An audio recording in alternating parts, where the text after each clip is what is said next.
The chip, a tiny piece of technological equipment, was in its most basic form born with transistor radios.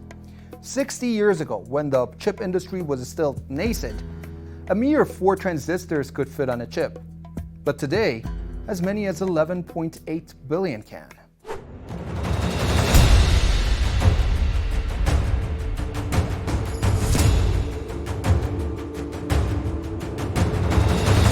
Also known as a semiconductor, the chip is used to animate everything from toys to nuclear weapons.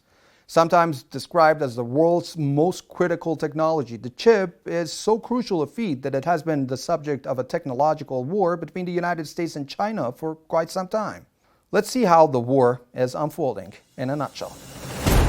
In early October came the United States' biggest salvo against China in that war. US President Joe Biden imposed export controls that would block China's access to advanced semiconductors. A day later, the local government of Shenzhen, China's technology hub, announced a plan to advance its semiconductors industry faster. And just days later, as the Chinese Communist Party's 20th National Congress concluded, the Chinese government designated the war over technology a threat of priority. So far, semiconductor manufacturing companies in the US have been making 30% of their revenue from sales to China. The country imported $400 billion worth of chips in 2021. To offset the consequences of US restrictions in the technology field, China is said to be taking the whole of the nation approach, mobilizing all national resources. China invested as much as $11 billion in quantum computing between 2009 and 2011, compared with $3 billion by the United States. Government-led investment in semiconductors has seen $137 billion of funding for the industry.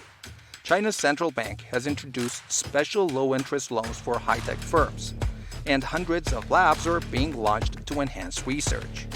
By all appearances, the United States' tech war on China is inducing the country to do more on its own to gain the know-how.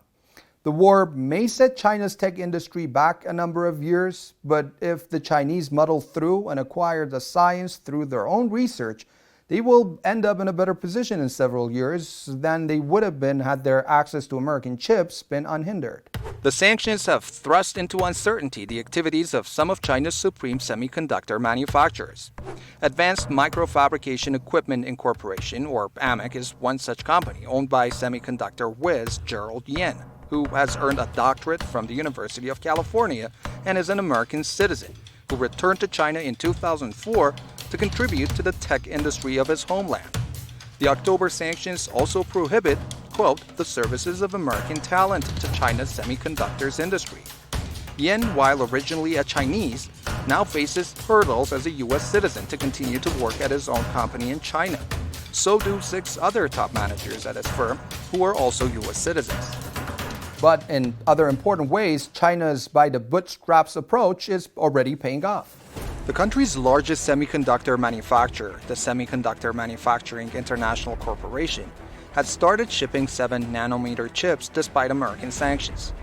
Yangtze Memory Technologies Corporation, the state-owned memory chip producer, was on track to supply parts to be used in Apple iPhones before the embargo.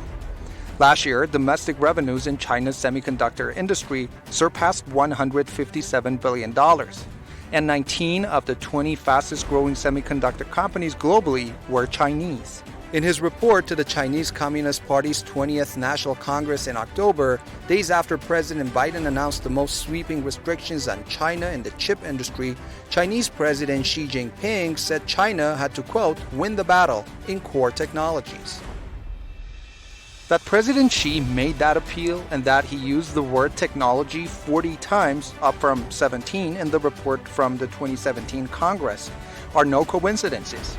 China is perfectly aware of not only the implications of the new American sanctions, but also of the critical need to achieve self-sufficiency in technological fields that, for all intents and purposes, will determine the course of history in the years to come.